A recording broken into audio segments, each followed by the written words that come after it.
कक्षा 10 की विज्ञान को शुरू कर रहे हैं। कक्षा 10 की विज्ञान में भौतिक विज्ञान, रसायन विज्ञान, जीव विज्ञान और पर्यावरण विज्ञान के बारे में हम सीखेंगे। विज्ञान एक बहुत ही उत्सुक विषय है। इस चीज़ को समझा जाता है क्योंकि जो विज्ञान है वो हमारे डेली लाइफ में यूज़ होता है।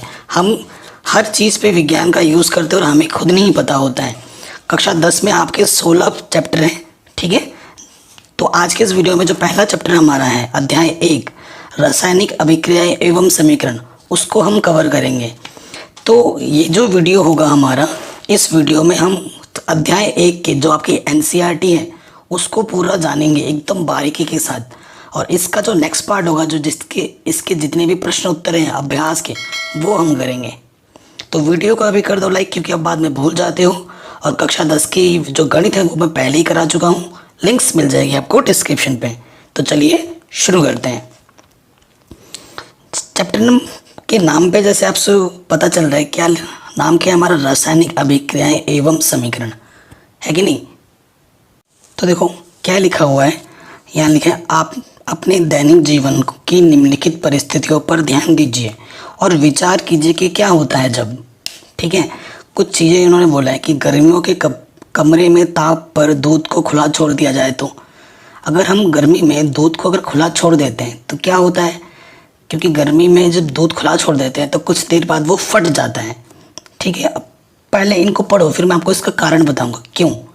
फिर बोल रहा है दूसरा, लोहे का तवा तसला किए को आर्द्र वायुमंडल, मतलब नमी जहाँ पर सूरज की प्रकाश नहीं आती है, अगर खुला छोड़ दिया जाता है तो क्या होता है, जब तसले को जो भी धातु के सामान होते हो वो नमी वाले स्थान में जब छोड़ा जाता है तो उसमें एक भूरी भूरी परत जम जाती है और उस भूरी परत को हम क्या बोलते हैं, जंग।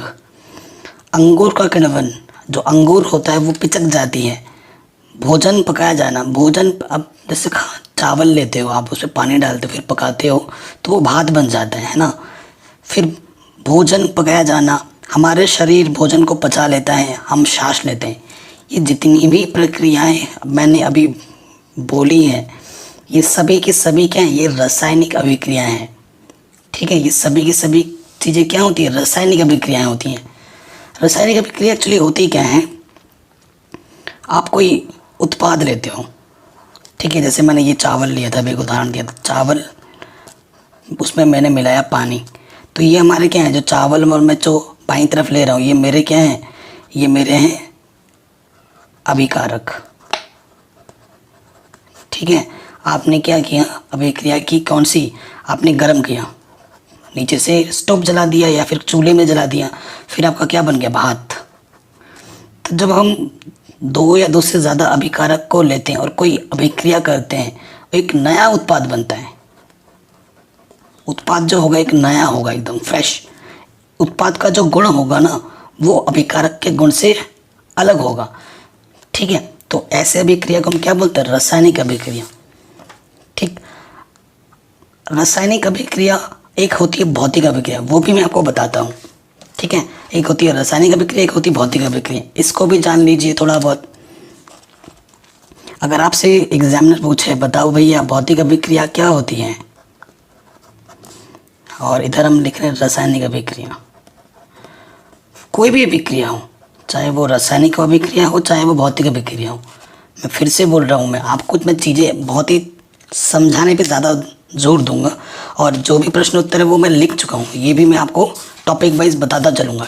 जो जिस टॉपिक पे जो जो क्वेश्चन आएंगे ना वो मैंने ऑलरेडी लिख लिए हैं, तो उसकी दिक्कत नहीं होगी आपको। देखो, चाहे बात करें हम भौतिक अभिक्रिया की, चाहे बात करें हम रासायनिक अभिक्रिया की, तो हमारे पास एक होता है अभिकारक, मतलब अभिकारक आप बाईं तरफ लिख सकते हैं और दाईं तरफ आपका क्या होगा, उत्पाद। ये दोनों चीज़ होती हैं, ठीक है। चाहे भौतिक अभिक्रिया की बात करें, रासायनिक अभिक्रिया की बात करें। अगर मैं बात करूं भौतिक अभिक्रिया की, भाई भौतिक अभिक्रिया क्या होगी, भौतिक अभिक्रिया क्या होता है कि वह अभिक्रिया जिसमें अभिकारक से उत्पाद तथा उत्पाद से अभिक्रिया आप बना सकते हो, तो ऐसे अभिक्रिया को हम भौतिक अभिक्रिया कहते हैं। आप बोलोगे सर ये कैसे हो सकता है, क्योंकि विज्ञान आपके जीवन में बसा हुआ है, कण कण में विज्ञान है और आप विज्ञान से घिरे हुए हो, आपको खुद नहीं पता। आप देखते होगे ना, जैसे बर्फ़ है, बर्फ़ का टुकड़ा ले लिया और मैंने रख दिया बाहर या गर्म कर दिया थोड़ा सा, तो वो पानी बन जाता है। और पानी को मैं फिर से अगर ठंडा कर दूं तो वो फिर से बर्फ़ बन जाएगा, है कि नहीं। तो एक अवस्था से दूसरी अवस्था में परिवर्तन और दूसरी से पुनः उसी अवस्था में जब परिवर्तन हो जाता है तो ऐसे परिवर्तन को हम क्या बोलते हैं, ऐसे अभिक्रिया को हम बोलते हैं भौतिक अभिक्रिया या भौतिक परिवर्तन। ठीक है, भौतिक परिवर्तन या भौतिक अभिक्रिया क्या होती है, प्रथम अवस्था से दूसरी अवस्था में परिवर्तन होगा, परंतु दूसरी अवस्था से प्रथम अवस्था में भी परिवर्तन हो जाएगा। तो ऐसी अभिक्रिया को हम भौतिक अभिक्रिया कहते हैं। ठीक है, अगर आप चाहो नोट्स बनाने के लिए तो मैं जो बोल रहा हूँ ना उसको सुनो, और जो सबसे देखो ऑनलाइन पढ़ने का जो बेस्ट तरीका होता है ना, आपको एक नोटबुक रखनी है अपने साथ में, और जो भी चीज़ आपको इम्पोर्टेंट लगती है ना उसको फटाफट से लिखते भी रहना है। जो सुन रहे हो साथ ही साथ जो लिखोगे भी ना, तो आपके एक नोट्स भी बनेगी और जो आप पढ़ रहे हो वो भूलोगे भी नहीं, क्योंकि एक इम्पॉर्टेंट नोट्स बनाना बहुत ज़रूरी है चीज़ों को हमेशा समझने के लिए और याद रखने के लिए। अब बात की जाए रासायनिक अभिक्रिया की, है ना। तो रासायनिक अभिक्रिया में क्या होता है कि अभिकारक से अगर आपने उत्पाद बना दिया, है ना, एक अभिकारक है और इधर उत्पाद है, अभिकारक से आपने उत्पाद बना दिया तो उत्पाद से आप अभिकारक नहीं बना सकते। ठीक है, मतलब एक एग्जाम्पल दे रहा हूँ, आप दूध है, दूध से आपने दही बनाई, क्या आप दही से दूध बना सकते हो? फिर बताओ, दूध से आपने दही बना दिया, दही से आप दूध बना सकते हो? फिर नहीं बना सकते हैं। तो इस तरीके के जो परिवर्तन होते हैं उसे हम बोलते हैं रासायनिक परिवर्तन या रासायनिक अभिक्रिया। आई बात समझ में? तो हमने जान लिया कि रासायनिक अभिक्रिया और भौतिक अभिक्रिया में क्या होती है और क्या अंतर है कुल मिलाकर। ठीक है, आगे बढ़ते हैं, इस क्रियाकलाप पे आते हैं।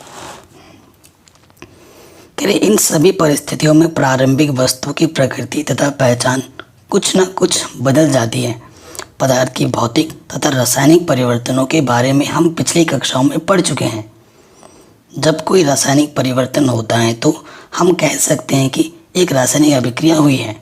अभी मैंने बोला था रासायनिक परिवर्तन बोलो या फिर रासायनिक अभिक्रिया, दोनों एक दूसरे से लिंक करते हैं। आप शायद सोच रहे होंगे कि रासायनिक अभिक्रिया का वास्तविक अर्थ क्या है, हम कैसे जान सकते हैं कि कोई रासायनिक अभिक्रिया हुई है। इन प्रश्नों के उत्तर पाने के लिए कुछ क्रियाकलाप करते हैं। तो ये क्रियाकलाप तो चलो दे रखा है आपको, ठीक है, लेकिन उदाहरण के लिए मैंने अभी आपको दूध से दही बनना एक उदाहरण दिया सिंपल, जो आप समझ सकते हैं। तो आप अगर आपसे एग्जामिनर पूछे भैया रासायनिक अभिक्रिया किससे कहते हैं, तो आप क्या बोलोगे? सर, रासायनिक अभिक्रिया वह अभिक्रिया है जिसमें अभिकारक से अगर उत्पाद बन जाता है तो उत्पाद से अभिकारक कभी भी नहीं बन सकता। अर्थात एक अवस्था से दूसरी अवस्था में परिवर्तन होने पर दूसरी अवस्था से प्रथम अवस्था में परिवर्तन कभी नहीं हो सकता। इस प्रकार की अभिक्रिया को हम रासायनिक अभिक्रिया बोलेंगे। ठीक है, ये आप बोल दीजिएगा। और ये जो क्रियाकलाप है इसे आप खुद पढ़ लीजिएगा। ठीक है, इस क्रियाकलाप को आप खुद पढ़ लीजिएगा। और ये क्रियाकलाप जो 1.2 है, 1.3 है, इसे भी आप खुद पढ़ लीजिएगा। ये उतने हमारे लिए हेल्पफुल नहीं है, क्योंकि जो चीज़ मेरे को आपको बतानी थी वो पहले ही आपको समझा चुका हूँ। ये आप उदाहरण के तौर पे देख लीजिएगा। अब मेन टॉपिक स्टार्ट हो रहे हैं हमारे 1.1 रासायनिक समीकरण। देखो, रासायनिक समीकरण बनाने के लिए ना आपको तत्वों के बारे में बहुत ज़्यादा जानकारी चाहिए होगी। जैसे कि मैं अगर बताऊं, रासायनिक समीकरण अगर आपको बनाना है तो उससे पहले आपको तत्वों के बारे में जानना पड़ेगा, तत्वों के नाम के बारे में जानना पड़ेगा, तत्वों के प्रतीक के बारे में जानना पड़ेगा। ठीक है, इन दोनों की जानकारी अगर आपको है तभी जाके आप एक रासायनिक समीकरण पूर्ण रूप से बना सकते हैं। जैसे कि मैं अगर बात करूं हाइड्रोजन, है ना, तो हाइड्रोजन का प्रतीक होता है H और परमाणु क्रमांक यहाँ लिख देता हूँ। ये जो होता है वो होता है परमाणु क्रमांक। ये तीनों की जानकारी बहुत ज़रूरी है। तो हाइड्रोजन का परमाणु क्रमांक होता है 1, नाम है हाइड्रोजन और प्रतीक होता है H। नंबर 2 पे आता है हीलियम, परमाणु क्रमांक 2, नाम है हीलियम और प्रतीक होता है He। ठीक है। नंबर 3 पे आता है लिथियम, प्रतीक होता है Li। ठीक है। इस तरीके से आपको कम से कम 25-30 लगातार सीरियल वाइज याद करना पड़ेगा, क्योंकि ये तो अभी आपको ज़रूरत पड़ेगी। अध्याय नंबर 5 जो है आपका, अध्याय नंबर 3 जो है उसमें भी ज़रूरत पड़ेगी। आप सोचेंगे सर ये चीज़ हमें कहाँ से मिलेगी, हम कहाँ से याद करें? तो दिक्कत की कोई ज़रूरत नहीं है, मैं आपको दिखा देता हूँ आपको कहाँ से याद करना है। आपको चले जाना है सीधा चैप्टर नंबर 5 में। ठीक है। यहाँ से मैं टेबल मिलेगा आपको, ये टेबल आवर्त सारणी है ना, चैप्टर नंबर 5 में, इसको आप याद कर लीजिए। ठीक है। कैसे याद करोगे मैं बता रहा हूँ, जैसे मैंने लिखा वैसे सीधे लिखते रहना। ये देखो H लिखा है ना, अंग्रेजी में लिखा हुआ है यहाँ पर, हाइड्रोजन का 1। ठीक है। फिर यहाँ पर देखो हीलियम का 2, ठीक है, लिथियम का 3, बेरिलियम का 4, बोरोन का 5, कार्बन का 6, नाइट्रोजन का 7, ऑक्सीजन का 8, फ्लोरीन का 9, नियॉन का 10।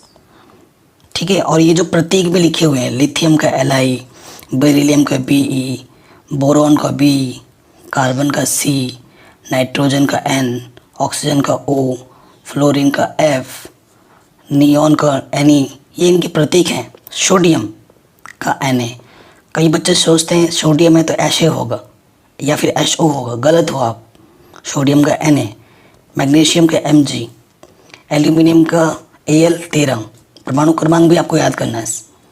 सिलिकॉन का 14, फास्फोरस का 15 और प्रतीक भी याद करो। तो आपको कम से कम कहाँ तक याद करना है? यहाँ तक, 30 तक। कॉपी में लिख के, एक लाइन से लिख के दीवार के सामने पोस्टर बनाकर चिपका दो। समझ रहे हो आप? दीवार के सामने पोस्टर बना के चिपका दो। अब वो जब ये आपको याद हो जाएगा, समझ में, अभी मैं मान के चल रहा हूँ कि अभी आपको ये याद हो गया है। देखिए, इसकी याद हो जाने के बाद इसकी उपयोगिता क्या है वो मैं आपको दिखाता हूँ। मैंने आपको ये याद करने के लिए क्यों कहा वो अभी आपको पता चल जाएगा। ठीक है। देखिए, जैसे कि रासायनिक समीकरण क्या है, पहले पढ़ लेते हैं उसके बाद इस पर आते हैं। यहाँ लिखा है टॉपिक पहला हमारा रासायनिक समीकरण। यहाँ क्या बोल रहे हैं? क्रियाकलाप 1.1 का विवरण, मतलब जो भी क्रियाकलाप 1.1 हुआ में वो यहाँ पर बोल रहे हैं। क्या बोल रहे हैं? जब ऑक्सीजन की उपस्थिति में मैग्नीशियम रिबन का दहन होता है, दहन का मतलब जलाया जाता है, तब यह मैग्नीशियम ऑक्साइड में परिवर्तित हो जाता है। ठीक है। क्यों परिवर्तित होता है? क्योंकि मैग्नीशियम में ऑक्सीजन जलाने के लिए आपको ऑक्सीजन चाहिए होता है ना, तो मैग्नीशियम ऑक्साइड की परिवर्तित हो जाता है। वाक्य के रूप में किसी रासायनिक अभिक्रिया का विवरण बहुत लंबा हो जाता है। मैंने बोला मैग्नीशियम को दहन किया, फिर जलाया, मैग्नीशियम ऑक्साइड हो गया। बोलने में इतना टाइम लग गया मेरे को, लिखने में इतना टाइम लग गया, बोलने में यहाँ से लेकर यहाँ तक लगा। अब इसी चीज़ को मैं अगर रासायनिक समीकरण के रूप में लिख दूँ ना, तो वो 3-4 शब्दों में हो जाता है, 3-4 शब्दों में हो जाता है। तो क्या कह रहे हैं? इसे संक्षिप्त रूप में भी लिखा जा सकता है। इसे शब्द समीकरण के रूप में लिखना सबसे सरलतम विधि है। तो अगर आपसे कोई पूछे एग्जामिनर, भाई रासायनिक समीकरण किसे कहते हैं, तो आप क्या बोलोगे? अभिकारक तथा उत्पाद को उनके प्रतीकों के रूप में लिखना रासायनिक समीकरण कहलाता है। ठीक, ऐसे लिख सकते हो, किसी रासायनिक अभिक्रिया में भाग लेने वाले अभिकारक तथा उत्पाद को उनके प्रतीकों के रूप में लिखने को रासायनिक समीकरण कहते हैं। ठीक है। जैसे ये मैग्नीशियम है प्लस ऑक्सीजन है, इसका मतलब क्या हुआ कि मैग्नीशियम में ऑक्सीजन को मिलाया गया है प्लस का मतलब है मिलाना। तो बाईं तरफ जो भी होता है उसे हम क्या बोलते हैं, अभिकारक, और जो दाईं तरफ बनता है उसे हम क्या बोलते हैं, उत्पाद। तो मैग्नीशियम में जब हम ऑक्सीजन मिलाएंगे तो हमें क्या मिलेगा, मैग्नीशियम ऑक्साइड। तो इस चीज़ को जब हम प्रतीक के रूप में लिख देंगे तो उसे हम क्या बोलेंगे, रासायनिक समीकरण।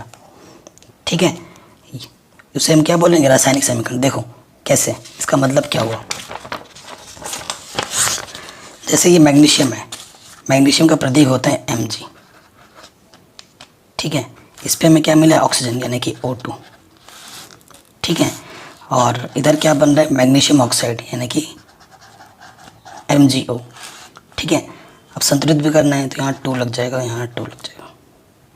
तो देखो मैग्नीशियम का Mg, ऑक्सीजन का O2, मैग्नीशियम ऑक्साइड MgO।